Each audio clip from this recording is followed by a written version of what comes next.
తిరుపతి లడ్డూలోన ఎలాంటి కొవ్వు పదార్థాలు లేవు. తిరుపతి లడ్డూలోన ఎలాంటి జంతువుల కొవ్వు ఉంది అని చెప్పి గతంలోన సీఎం గారు చంద్రబాబు నాయుడు గారు కానీ, పవన్ కళ్యాణ్ గారు డిప్యూటీ సీఎం గారు కానీ ఎంత ఊగిపోయినారో మనం చూసాం.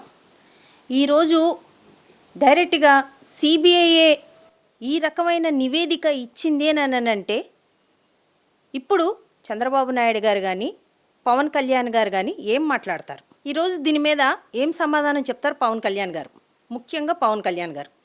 ఆ రోజు మనం చూసాం, తిరుపతి వెళ్ళి తిరుపతిలోన ఎంత యాగి చేశారో, ఎంత ఊగిపోయినారో.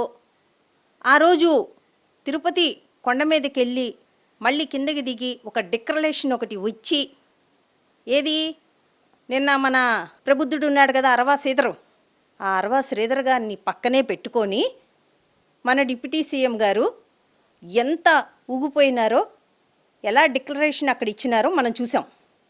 కానీ ఈరోజు ఎన్డీడీబీ ఏమని ఇచ్చింది నివేదిక?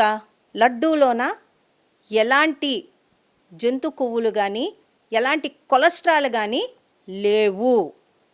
ఆ లడ్డూలోన ఉన్న నెయ్యి ప్యూర్లీ అది నెయ్యి మాత్రమే అని డిక్లరేషన్ ఇవ్వడం జరిగింది.